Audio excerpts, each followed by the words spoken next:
最遗憾的不是没爱过，而是你捧着真心靠近时，他眼里只有别人。我21岁，把整个青春都赌在了养大我的男人许潇林身上，直到摔得粉身碎骨才懂，有些执念从一开始就是错的。我叫楚言。把养大我的男人许潇林当成全世界，却不知道他早和我小姨情深似海，甚至到了谈婚论嫁的地步。我攥着懵懂的心意不肯放。21岁生日那天，我扶着醉酒的许潇林进了酒店，守了他一夜。可这一夜成了噩梦的开端。我们深夜进入酒店的照片视频被全网传播，我的小姨因此抑郁症发作，结束了自己的生命。这时我才知道，原来许潇林喜欢的人是我的小姨。小姨过世后，许潇林消失了3天，回来后他顶着流言蜚语，带着我出入各种名流场合。原以为朝夕相处，他总能感受到我的真心。直到那天，别墅进了一伙绑匪将我绑架，我听到绑匪给许潇林打电话要赎金，电话那头的男人波澜不惊。那一瞬间，我才终于明白许潇林从未爱过我。他在责怪我那晚自作主张带他去了酒店，让他永失所爱。母亲死前将我托付给他，从10岁那年起，我的世界只有他，可他却厌恶我。那几个绑匪没有放过我。奄奄一息时，我脑中只剩下无尽悔意和痛苦。再醒来时，我发现自己回到了21岁生日的这一天。许潇林被司机送回来时已经酩酊大醉，他头疼地靠在沙发上。我看着眼前一身金贵的男人，努力压抑自己狂乱的心跳。回想起上辈子自己懵懵懂懂的心意无处安放，却不知道许潇林早已和小姨有了感情，甚至已经到了谈婚论嫁的地步。我好后悔，既然命运给了重来一次的机会，我再也不想重蹈覆辙。上一世小姨死后，我才知道，或许是看出我的少女怀春，她才对许潇林的求婚有顾虑，致使许潇林因求婚被拒罪的不省人事，最后发生那样的事。这一次我要亲眼看着许潇林如愿娶到小姨。我为许潇林喝下了特制的水，然后躲在角落里给小姨打了电话，静静等着效果发作。小姨和抒情到时，许潇林已经控制不住，一把将她拥入怀里。我就躲在看不见的角落里，听着许潇林一声声动情地呼唤小姨的名字。他们缠绵的声音冲击着我的耳膜，眼泪不争气地爬满脸庞。我麻木地扯着嘴角笑起来，这样小姨就不会再有顾虑了吧？我不用再经历上辈子的噩梦。许潇林和何抒情纠缠了整整一夜，终于天亮时，我跌跌撞撞地冲出去，不知跑了多久，最后无力地跌倒在下着大雨的无人街道。一把伞忽然挡住落下的大雨，是穆晨修的助理。穆晨修是穆家太子爷，而我是舞蹈系的。去年校庆演出时结识了彼此，后来穆晨修常常请我过去跳舞，只是欣赏舞蹈，每次跳完结束我就会得到一笔不菲的报酬。这种关系维持了1年。上个月穆晨修忽然问我愿不愿意出国留学，他可以负责全部的费用。我想也没想就拒绝了。可如今呢？经过昨晚小姨应该会答应许潇林的求婚了吧？而我也是时候离开，再也不打扰他们了。前世若是听了穆晨修的话，何至于草草结束了那惨淡的一生？我抹了把脸上的雨水和眼泪，对助理说：“麻烦你转告穆晨修，我愿意出国。上一世我被绑匪迫害致死，养大我的男人却见死不救，只因我喜欢上了他，却不知他心里的人是我小姨。我间接导致了小姨的自杀，害死了他最爱的女人，而换来的就是他厌恶和责怪。重生一世，我斩断曾经的执念，把小姨送到了他身边，送走了穆晨修的助理。我在外面调整好自己的心情，疲惫的回到家里，就看见许潇林和小姨腻在厨房亲密互动的身影。小姨问候着我，语气中却透着掩护住的甜蜜。我还没来得及开口，他胸前密密麻麻的痕迹就直冲我的眼睛，一瞬间我的心口涌上一抹酸涩，眼圈霎时红了。许潇林的目光落在我身上，联想昨晚发生种种，立刻意识到了什么，质问是不是我动的手脚。我垂着眼眸，掐着自己的手心，默默不语。其实时至今日，我也不明白，明明自己先认识的他，小姨才是后来者，为什么反而什么都是我的错？但这一切都已经不重要了。许潇林的声音里带着怒气，斥责我为什么还不肯死心，小小年纪就用这么龌龊的手段想逼他就范。我泄了气，即使被误解也不想再解释，反正在他眼里，无论我做什么都是别有目的。从我向他表露爱意那天起，他对我的态度就变了，如今只会冷漠地放着狠话。我和你小姨马上就要结婚，希望你今后能摆正自己的位置。我压下胸口剧烈的不适，平静地点头，明白了，小姨夫。这一声小姨夫让许潇林皱了皱眉。从前我连叔叔都很少叫，总是喊他全名，他不明白为什么我这么执着于此，直到察觉我的心思。但如今这声小姨夫反而让他不习惯了。还是小姨出面缓解了尴尬的局面。许潇林笑着把小姨揽进怀里，温柔地替她整理衣服，也该搬来这里跟我一起住了。小姨有些犹豫，想征求我的意见，可许潇林却直接做主，让小姨搬到2楼和他一起，而我被打发到3楼的房间，听着他的安排，我眼睫微颤，脸色苍白地笑了下。原来他一直都嫌我碍事，原来我只是拖油瓶和电灯泡而已。我安静地顺从着，反正我马上就要离开这里，已经没有我的容身之地。从那之后，我能住在学校就绝不回家，忙着做出国前的最后准备，丢掉了跟许潇林有关的所有东西。尽管已经尽量避开他们，还是会不经意地撞见他们秀恩爱。许潇林每天早晨都会早起为小姨做爱心早餐，会耐心地挑走每一根鱼刺，亲手将软嫩可口的鱼肉送进她嘴里。我看在眼里，不哭不闹，把自己当作外人。日子一天天过去，很快迎来了许潇林的生日。这天傍晚，我正在收拾行李，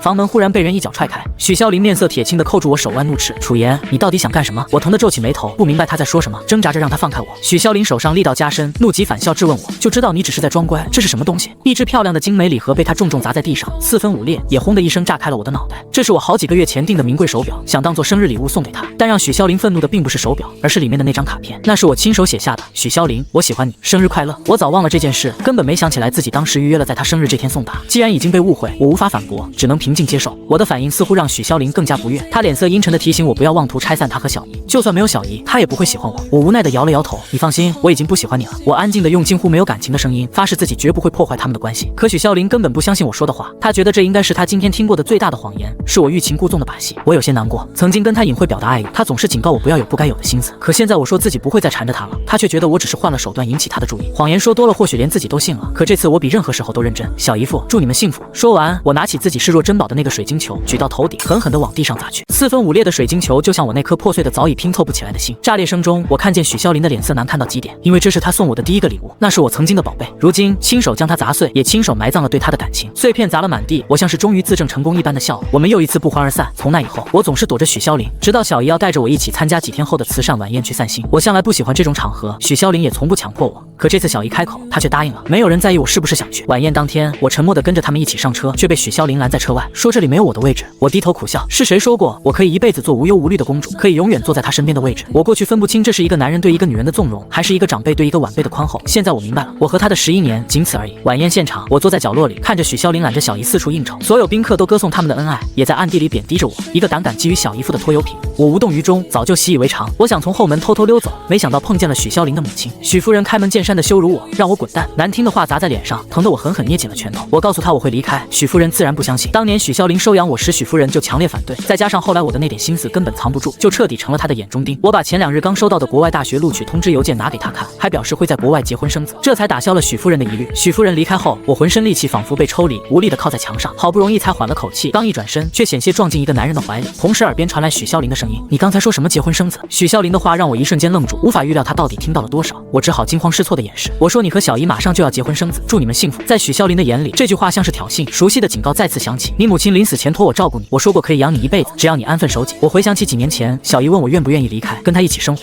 我执意留下，没想到后来反而是小姨和许孝林越走越近。如果那个时候离开，结局是不是就会不一样了？我怔了一会儿，才苦笑着低头匆匆离开，自然也没有发现不远处的小姨听到了我和许孝林的全部对话。我很快就把许孝林说过的话抛到了脑后，打算等办完所有的签证就默默离开。可谁也没想到，因为一段不起眼的小视频，让我被铺天盖地的舆论网爆。视频中醉酒的女人被男人上下其手揽进房间，画面做了模糊处理，根本看不清是谁，但所有人都说那是我。他们说我不要脸，不仅赖在未来小姨夫的家里不肯走，还到处勾搭有妇之夫。他们说小姨有我这个外甥女简直倒了血霉，眼看着马上就要嫁入豪门，却极有可能被连累。骂声愈演愈烈，直接让我的名字冲上了热搜榜第一。我无法替自己争辩，只能打碎了牙往肚子里咽。因为就在我看到视频的第一眼，就认出了视频里的那个女人不是别人，正是我的小姨何淑琴。好友替我打抱不平，认为喜欢一个人是没错的。是啊，喜欢一个人没有错，但喜欢许孝林就是错的。我想着算了，总有一天事态会平息。可当好友发过来那个视频时，我呆住了。没想到许孝林竟然因为这件事接受了采访，身边还站着小姨何淑琴。在采访的镜头面前，小姨红着眼圈哽咽。楚言年纪还小不懂事，他做出这种事是我做长辈的失职。我相信他只是一时走错了路，今后一定会对他严加管教。采访一出，谩骂声更加铺天盖地。小姨的话相当于证实了视频上的女人就是我。与此同时，是羡慕许孝林和何淑琴爱情的甜蜜话题。他护着她在众人的围堵下上了车，所有人都在感叹许孝林爱未婚妻，爱到连我这种人都能包容。眼泪一滴滴砸在手上，我麻木地退出视频，整个人都在颤抖。我拨通许孝林的电话，10几通电话都石沉大海。我不厌其烦地打着，不知道在第几通的时候，电话那头终于传来男人低沉的声音。我忽然想到10岁刚被他收养那会儿，我胆子小，总是沉默寡言。在学校被人污蔑偷东西时，他蹲下来叫我别害怕，说叔叔相信你。可现在呢？我颤抖着声音问他：“你是真的看不出来那个小视频里的女人是谁吗？”许孝林的回答没有丝毫犹豫：“那个视频里的人不能是他。等风头过去，我会摆平一切，不会对你造成任何影响。”电话里的声音平静而残忍，硬生生地将我本就千疮百孔的心碎了又碎。原来他只是在小姨和我之间毫不犹豫地选择牺牲我。原来他什么都知道，只是担心小姨身上有污点，不能顺利和他结婚。他可以找到1万个替罪羔羊，却偏偏选中了我。我苦涩地咧嘴笑了一下，听着他继续理直气壮地输出，硬生生把眼泪逼了回去。他是被人陷害的，你替自己小姨背一次锅怎么了？你不用担心被人指指点点，有我在，没有人敢把你怎么样。说完这些，他就挂断了电话。我听着手机里传来嘟嘟的忙音，抹了抹眼角未干的泪，好像已经连哭都哭不出来了。挂断电话后，我难过了好久，直到夜深才回去。小姨一直在客厅等着我，安慰我不用把那些恶评放在心上。我倒了杯水，抿嘴自嘲一笑，盯着她：“小姨，你是不是以为许孝林真的看不出那个视频里的女人是谁？”她的脸色一白，强装着镇定向我解释：“大家都说是你，孝林好像也相信了，我会跟他好好说的，你不要生你小姨夫的气。”我低头疲惫的笑笑，不愿再多说一句，只想离开。小姨想拦住我，却一不小心打翻了我手里的杯子。“你在干什么？”远处传来许孝林质问的声音。小姨微微一颤，立刻蹲下去捡地上的玻璃渣，忽然轻轻地撕了一声。许孝林疾步走来，看见心爱的女人手指受伤，想也不想便将她流血的指尖送入口中。我莫名的笑了，他在担心我会把气撒在小姨身上吗？还是怕我会告诉小姨，他其实早就认出视频里的女人是谁？可我已经精疲力尽，懒得再看他们秀恩爱。爱。转身要走时，却许孝琳叫住，让我道歉。我看着靠在许孝琳怀里的小姨，忽然觉得自己好像不认识这个人了。我想问自己究竟做错了什么呢？是因为打翻杯子害得小姨手受了伤，还是我不该反抗，就该乖乖的背下他们砸来的这口锅？我最后什么也没问，麻木而顺从的低头道歉，对不起，我这么乖，反而让许孝琳脸上露出一抹不安的神情。这几天你就待在家里好好反省，别再连累抒情。说完，他便搂着小姨转身离开。我无话可说，原来谎言说了100遍就成真是这个意思。只要所有人都说那个小视频里的人是我，那就必须是我。接下来的几天，我一直听话的把自己关在房间里。再见到那个伤我至深的男人许孝琳，是在许家老宅。小姨说许家今日有大事发生，或许会有要事宣布，央求着我一定要和他一起去。我不想多生事端，反正这大概也是我最后一次去了。许家的家宴，许孝琳把小姨介绍给到场的亲朋好友认识，所有人都倾羡不已，沉浸在他们甜蜜的爱情当中。小姨从始至终依偎在许孝琳身边，她落落大方的以女主人的姿态招待到场宾客，甚至得到了许夫人的点头认同。在亲友们的见证下，许孝琳高调宣布了他们的婚礼时间，掌声雷动，唯有我骤然醒悟，原来小姨所说的大事就是让我亲眼见证她最幸福的时刻。我死死的咬着唇，苦涩又释然的咧了咧嘴角，一切终于要结束了。许孝琳会和小姨结婚，而我也会离开这里，彻底消失。请柬发到客人们的手中时，原本热闹的场合突然安静下来。请柬里面是一篇又一篇的少女怀春日记，每一篇都诉说着我曾经的真心。16岁，看着她熟睡时，总是偷偷的想把初吻送给她。18岁，我也已经是个大人了，她会喜欢这样的我吗？诸如此类，少女直白的爱意被分别贴在每一份请柬上，一点一点凌迟着脸色惨白的我。全场死寂，我的手都在抖。那本日记我明明偷偷烧掉了，为什么会有副本？等反应过来后，我疯了似的冲过去抢那些大红喜帖，却只听到一声声的嘲笑，滔天的恶意朝我涌来，我浑身僵住，就像因小视频被网暴的那几天，没人站在我这边时一样。小姨脸色更加难看，在一阵令人难堪的声音中拉住魂不守舍的我走出去。许孝琳追了出来，可还是来不及，眼睁睁看着小姨把我带上车，车子如箭一般从她身边飞驰而去。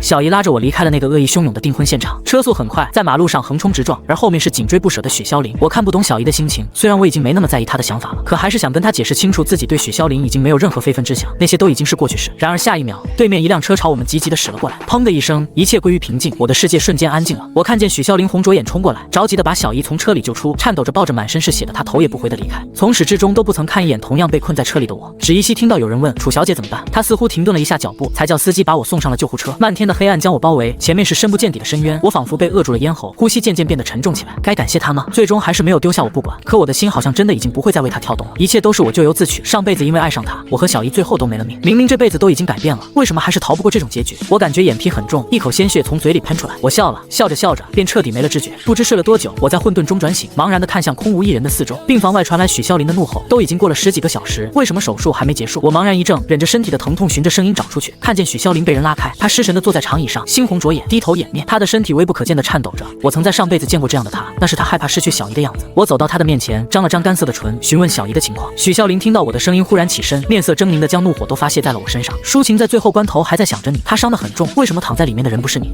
我被许孝琳滔天的愤怒压得喘不过气，险些一头栽倒在地。这辈子我又一次强烈地感受到她恨我。楚言，原来你的安分都是演的。抒情要是有个3长2短，我要你给她陪葬。说话间，一巴掌重重落在我的脸上，直接把我打翻在地。我被打懵了，半张脸都肿起来。我不可置信地看向愤怒的男人。许孝琳从没打过我，这一巴掌她用足了力道，打得我嘴角鲜血溢出。我就这样成了罪人。手术室的门终于开了，医生出来惋惜地摇了摇头，大人保住了，但是孩子没了。鸦雀无声。这个消息让在场的人都炸开了锅。许孝琳身形晃了晃，险些站不住，所有人都无比错愕，没人任何人知道何淑琴怀孕了，险些造成1尸2命。后来许孝琳一直守在小姨身边片刻不离，不让我靠近。听说小姨苏醒的那天，我赶去医院看望小姨，却在半途被许孝琳派来的人绑了。他叫人把我关在顶层阁楼，让我好好反省这件事，且杜绝了我和小姨接触的任何可能。对他来说，我似乎已经成了洪水猛兽。我也没有想到自己在他眼里已经成了这样的人。他或许也早就已经忘了，当年曾温柔地抚摸着我的额头说过，我永远站在你这边。门外落锁的那一刻，我躺在冰冷的地板上，不自觉地笑了。小时候我曾经被绑架过，关在暗无天日的房间里几天几夜。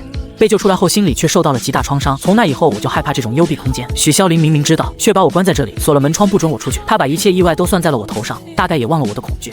我蜷缩成一团，身体刺骨的冷，痉挛般的颤抖着。我努力呼吸，着想让自己能够舒服一些，却发现一切都是徒劳。呼吸渐渐变得局促，我感觉自己的四肢开始僵硬，呜咽着像只受伤的小猫在哀嚎。我在幽闭空间里被巨大的恐惧淹没，脑袋里却突然闪过一丝清明。从小视频事件替小姨背锅，到这次暗恋日记被赤裸裸的公诸于世，这桩桩件件都让我细思极恐起来。知道那本日记本的，除了我，只有小姨和抒情。如果谁能拿到备份的话，也唯有何抒情。我根本不敢仔细想，他都已经跟许孝琳在一起了，又何必冒这么大的风险做出这种事？地板的阴冷渗入骨髓，我就这样在浑浑噩噩中渐渐地失去了意识。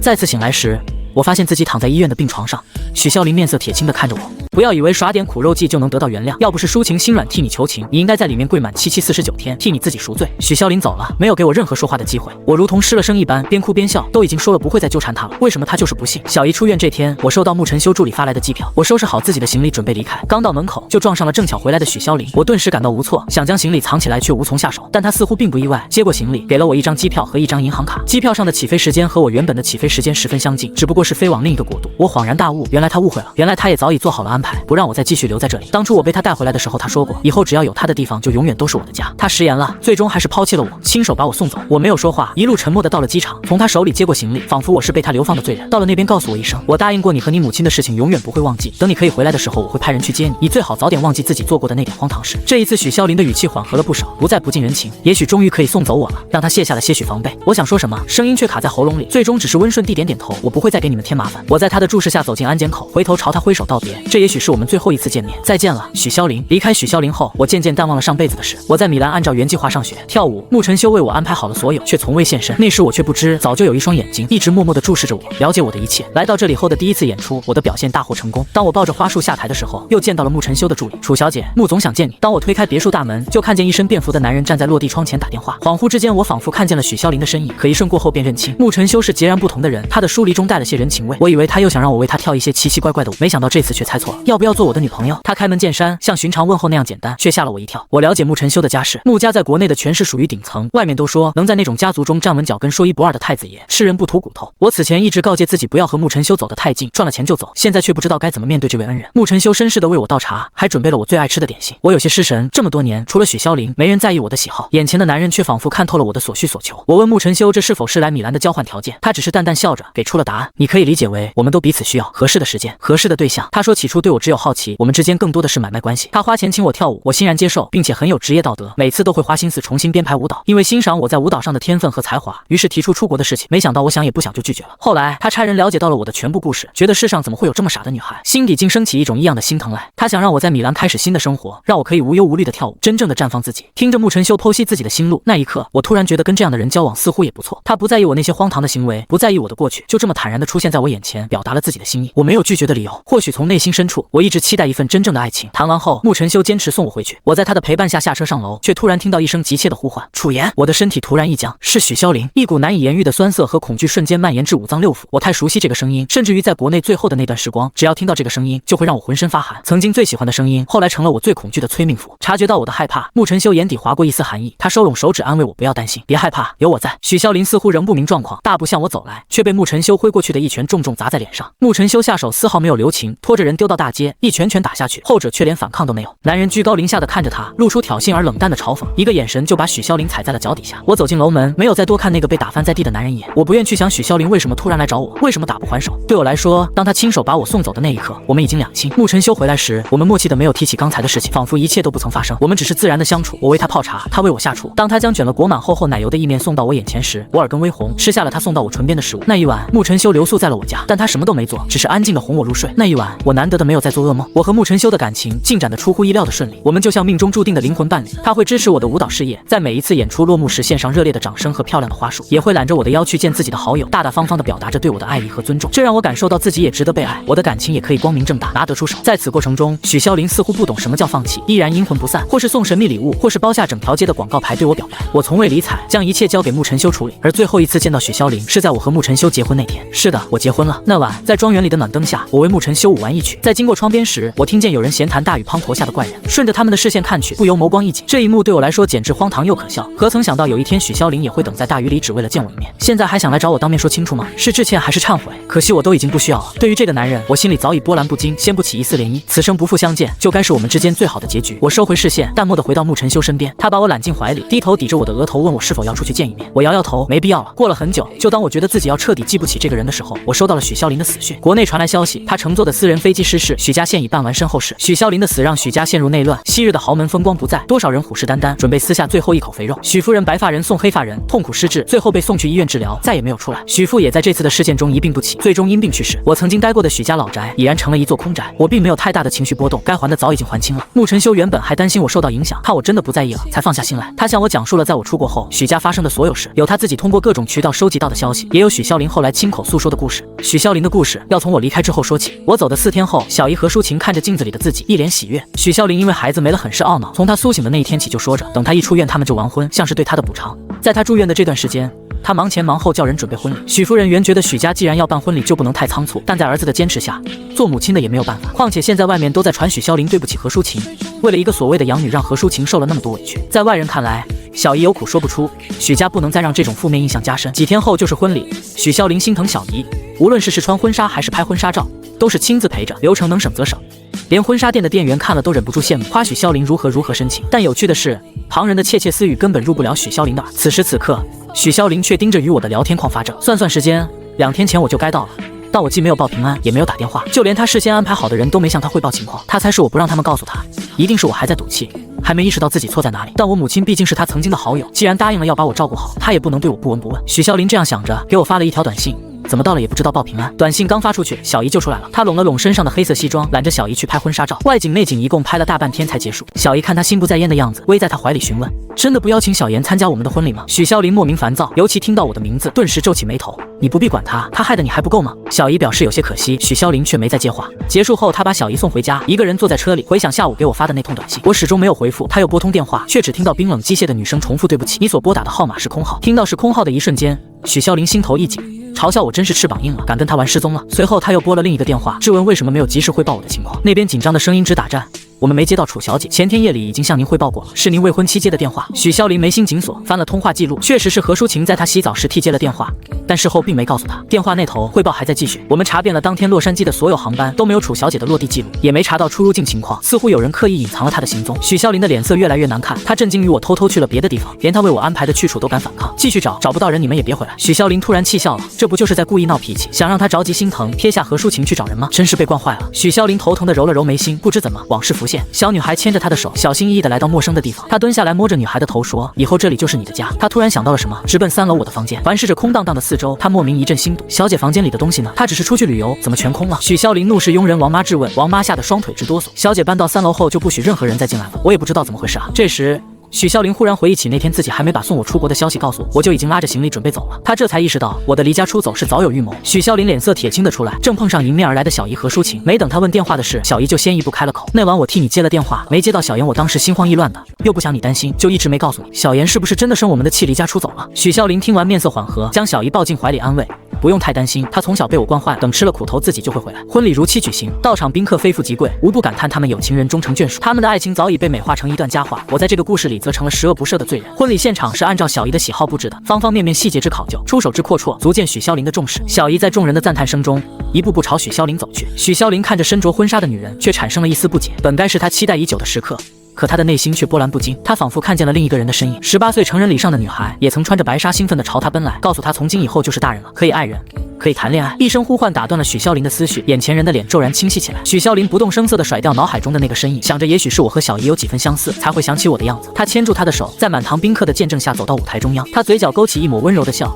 尤其看着小姨时，那双眼睛仿佛萃满了柔情蜜意。小姨羞红了脸，她等这一刻等了这么久，得知我不见了后，她以为婚礼会推迟，没想到她还是以她为主。她在司仪的问询下，看着她的眼睛，毫不犹豫地说出了我愿意3个字。轮到许孝琳时，她的眼前却赫然浮现出我哭着问她为什么别人都可以，偏偏我不行的样子。她好像一瞬间直视了自己的内心，少女的情窦初开让她感到害怕。与其说害怕我留在这里会破坏她的婚礼，不如说她也担心我亲眼看见他们的婚礼后会更加痛苦。她觉得自己现在本该开心才是，可为什么心里却始终闷得慌？是因为还在担心任性的女孩？许孝琳不愿再想，她看向小姨，温柔地说着我愿意，为她戴上了戒指。掌声雷动，为这场期待已久的婚礼画下圆满的句号。可许孝琳心里比谁都清楚，结婚这一天，她却格外想念另一个女孩。然而她没想到的是，婚礼刚结束，助理便小心翼翼地把一张银行卡和一部手机呈上，额头直冒冷汗。这是在机场的垃圾桶发现的。楚小姐临上飞机前把银行卡和手机都丢了。许孝琳发现我把她给我的银行卡和手机都扔在了机场，脸色瞬间阴沉下来。她骤然之间明白，或许我这次真的不是故意跟她闹脾气，我说的以后不会再喜欢她，或是真的打算把她放下了。所以我摒弃了这里的一切，走得很坚决，连一点蛛丝马迹都没留下。此时找与不找，都成了让许孝琳困惑的选择。找到了，不确定我是否愿意回来；可是不找，就意味着也许往后我会在神秘人的帮助下一直躲着她。许孝琳突然发现自己很抵触不找的结果，于是她吩咐助理继续。这时小姨眼圈红红的走近，一下把许孝琳的思绪拉回现实当中。小妍是不是出事了？她还在生我的气势吗？小姨说话声音哽咽，脸上满是担忧。许孝琳连忙起身抱住她安慰，可小姨却依然连连自责。许孝琳心疼地捧起她的脸，擦了擦她湿润的眼角，别想那么多，很快就会有消息的。就算最后真的出了事，那也是她咎由自取，与你无关。许孝琳将小姨搂在怀里，却没有看到女人嘴角勾起了一抹淡淡的笑意。虽然许孝琳表现出来的都是对我的不在乎，可当过去半个月还是没有我的行踪时，她也按耐不住的开始暴躁。对她来说，我就像是从这个世界上突然消失一般，连坐上了哪个航班都成了谜团。她当初以为我是用故意消失来威胁她，让她不敢娶小明。可婚后都已经半个多月了，我还是一点消息都没有。恍惚之间，她忽然想起那一次她依稀听到我和她母亲的对话，我祝福她和何淑琴结婚生子。这时她终于意识到，原来我说的不会再纠缠她竟是真的。可他却从未当过真。许孝琳的呼吸微微一顿，胸口似乎被什么狠狠撕扯着，压得他喘不过气。他不知不觉来到我原本的房间，陷入回忆。我的房间一直都在他对面。刚来那会儿，还是孩子的我情绪很不稳定，我怕黑，也怕一个人睡，更怕一觉醒来身边没有人，以为自己又一次被抛弃了。那几年，他的视线根本离不开我。他花了5年时间，才让我从母亲去世的噩梦中走出来。我也时常开玩笑说，如果以后他无妻无子，我照顾他一辈子，会陪他到白头。少女戏言从来当不得真，但那一刻的许孝琳却真实的被打动过。后来我当着他的面说喜欢时，汹涌而来的罪恶感将他包裹。他认为我还那么年轻，根本不懂什么是爱。后来我越来越直白，在他面前不再掩饰自己的爱意，他却开始越来越慌，斥责、疏远、冷战，我们之间再也回不去从前。直到小姨的出现，何淑琴是最好的结婚人选，她是我的亲小姨。结婚后，她就是我的小姨夫，可以名正言顺地照顾我一辈子。许孝琳从来不敢正视的是，她之所以倾心小姨，是因为那样她和我的羁绊就永远不会断。房间里的角角落落都有我的影子，可就连这里都已经空空荡荡。她看向床头的相框，那里面原本应该是我和她的合照，但现在已经不知去向。这个家慢慢的已经快没了我的痕迹。第二天一大早，许孝琳接到了一个陌生号码：许总，新婚快乐，不过我有好东西给你看，是关于你老婆的，打开邮箱看看，你会发现新大陆。对方用了辨声器，辨别不出声音，电话挂断。邮箱里果然出现一封陌生邮件，许孝琳没有第一时间点开，对方说是关于何淑琴的，但他却迟迟无法去一探究竟，总觉得这封邮件的内容会影响他和何淑琴的关系。他犹豫了很久，手指逐渐变得僵硬，才小心翼翼地点开了邮件。看见附件发送过来的照片时，他的瞳孔猛地剧烈收缩。照片上赫然是当初引起风波的那个小视频真相，小视频里模糊的身影在照片里格外清晰。虽然许孝琳早知道上面的人是谁，但看到照片时仍受到了巨大的冲击。附件中还带了其他的照片，都是何淑琴与同一个男人在一起的画面，不难看出这个男人就是小视频的男主角。越往下看，许孝琳的脸色越发难看，照片上都有拍摄时间，有些还是在他们确定关系后，他仍跟那个男人有所往来。下一秒，邮箱里又跳进来一封新的邮件，这次邮件内容只有短短的1行字：许总，你真的确定你太太当初没了的那个孩子是你的吗？与此同时，原本正在午休的小姨被一阵脚步声吵醒，她以为是许孝琳回来了，没想到一睁眼就被一个男人又压回到床上。男人扼住她的咽喉，那笑声简直是她的噩梦。小姨猝然反应过来来人是谁，猛地一哆嗦，随后厉声警告：不是说过让你别来这里吗？这可是许孝琳的家，你还想不想要钱了？男人另一只手在小姨的身上抚摸着，轻轻一扯腰带，她身上的睡衣瞬间滑落至肩膀。你不是说拿到钱就跟我走吗？怎么还真想做他的许太太？男人的话让小姨的身体忍不住的颤抖，她抗拒的推开他，把身上所有的现金首饰通通交给他。小姨推着他往外走，可男人没打算就这样放过他。才这么点，我可是冒着生命危险给你制造了车祸，你能顺利嫁进豪门可有我的功劳。小姨害怕极了，与他拉扯之间根本没有发现家里来了人。2个保镖突然从门外冲进来，3两下就把男人制服，紧跟着进来的是许孝琳。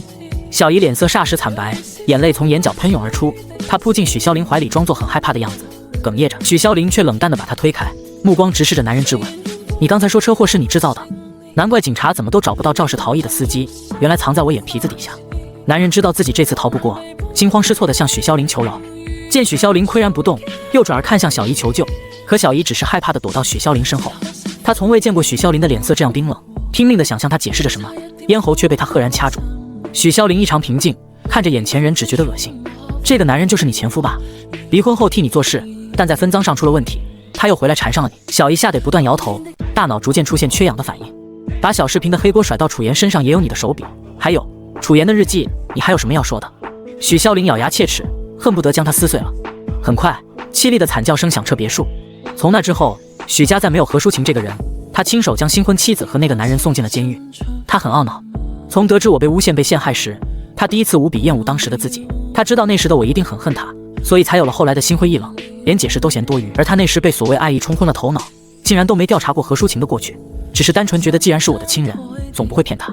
就这样，他为了一个诈骗犯，一次又一次伤害了亲手养大的女孩。结婚不到2个月就以离婚收场，许家的这出闹剧最后人尽皆知。尽管许夫人一直要求儿子低调处理，可许孝琳已经顾不得那么多，她只想尽快找到我，当面道歉。可无论她做多少努力，仍没有我的下落。就这样在焦虑和担忧中度过了整整2个月，终于助理告诉她，在米兰找到了我的踪迹。许孝琳想不了那么多，立刻马不停蹄地赶往米兰。她内心忐忑惶恐，一遍一遍地在心里演练着对我的抱歉，见到我时该怎么开口。在飞机上，许孝琳几乎没有合眼，只要她一闭上眼睛，就会想起我痛苦的目光，想起在别墅3楼的房间，我砸掉自己最心爱的水晶球，告诉她已经不喜欢她了。也想起在许家，他当众宣布婚讯时，我惨白如纸的脸和勉强挤出的笑容。在车祸后，一遍又一遍地跟他说着对不起，而他却冷漠得不近人情。还有那次他把我关进了阁楼惩罚，全然忘了我有幽闭恐惧症。许潇林想越懊恼，越想越觉得自己不是个东西，就连到了最后，也是他亲手把我送上了飞机。我们在一起的11年，点点滴滴的画面涌上许潇林的心头。曾经总有个活蹦乱跳的身影围在他左右，后来他悉心照料长大的小姑娘渐渐的没了笑容，变得沉默寡言，而他正是罪魁祸首。等待的这一路都是煎熬，直到我的身影出现，他欣喜的就要冲过去，却在看到和我并肩的男人时，猛地怔住了脚步。他看见那个男人牵起了我的手，许潇林的心中一瞬间升起一股巨大的无名怒气。他想向我道歉，好好的聊一聊，可是为时已晚。他看到了我看向他的恐惧目光，感受到了我的抗拒和抵触。一瞬间，他被巨大的慌张和悔恨笼罩，于是有了米兰的那次，他对穆晨修的打不还手。那时候，他才突然意识到，原来失去原本属于自己的女孩是这么痛苦。他拼了命的用一切方式想要挽回，干尽了他曾经嗤之以鼻的事情，收到的却只是我的无动于衷和穆晨修的警告和羞辱。他发现我和穆晨修的感情越来越好，再也没有他能插进来的缝隙了。后来，由于集团发生了一些意外，身为一家之主的许潇林只好先暂时回国处理紧急事务。可他没有想到，等他处理好再回米兰时，却得到一个晴天霹雳的消息：我结婚了。他第一时间不敢相信这个消息，那个口口声声说喜欢他的女孩怎么就嫁给别人了？许潇林踉跄一下，喉间一口腥甜，面前的大屏还在播放我和穆晨修结婚时的幸福画面。古堡外，蓝天下，身穿洁白婚纱的女人将自己的手交给满眼爱意的男人，也将自己的终身托付出去。大屏滚动，反复播放，仿佛是在把一对新人的幸福传递出去，希望得到所有人的祝福。许潇林脸色苍白，死死地捏紧拳头，一瞬间，好似自己心上被人剜去了一块，还来不及愤怒，便已痛苦地弯下腰。许潇林冲到了举办婚礼的庄园，却根本来不及进门，就被保镖拦在了门外，没有一丝通融。许潇林淡淡地望着前面灯火通明的庄园，自嘲地溢出一抹冷笑。他如今连想见一面都成了奢侈。大雨倾盆而下，浇灭他所有不切实际的奢望。在来这里之前，他多希望所有一切都是假的，希望那只是一场梦，梦醒了，我仍旧是那个曾经喜欢围着他转的天真烂漫的小女孩。可一切都是真的，他小心翼翼藏在心里不敢让别人发现的女孩，此时此刻已经是别人的妻子。他抬头望去，远远地看见落地窗前一抹纤细的身影，穿着舞裙翩翩起舞。他想起我从小就爱跳舞，总喜欢缠着他跳各种各样新学到的舞蹈动作。那个时候我会告诉他，我编了一个好看的舞蹈，等将来有一天嫁人的时候，就要跳给爱人看。许潇林内心赫然一紧，他清楚明白那是曾经的我对他隐晦的告白。我勇敢地向他靠近，他却怯懦地往后退。而今，那个他弃如敝履的女孩正为别人翩翩起舞，舞姿轻盈欢快，即使只是一个影子，都让许潇林感到心痛。原来是他错得离谱。如今我的眼里已经没了他，嫁作他人为妻，他却放不下手了。那些压抑在心底的感情在大雨冲刷下汹涌而出，他很想不顾一切地冲进去问问，不是说好的一辈子都会喜欢他吗？为什么不要他了？为什么不能给他一个弥补的机会？可他只能站在大雨里，每一口喘息都成了他无法宣之于口的爱。大雨不知下了多久，许潇林等在雨中一动不动，可直到雨停了，他都没能见到我。他知道我是真的连恨都不恨他了，连一点情绪都不愿意多给了。听完许潇林的故事，我想起上辈子自己和许潇林之间也曾有过短暂的快乐时光，那是在我年少时还未将爱意说出口的时候。可岁月就是这么残忍，让一切都面目全非。穆晨修将我抱在怀里，收拢臂弯，似是安慰。我只是摇了摇头。现在我只想平静地过自己的日子，有自己热爱的事业，身边有爱我的丈夫，这就已经够了。小女孩已经长大，从此以后有穆晨修的地方就是我的家。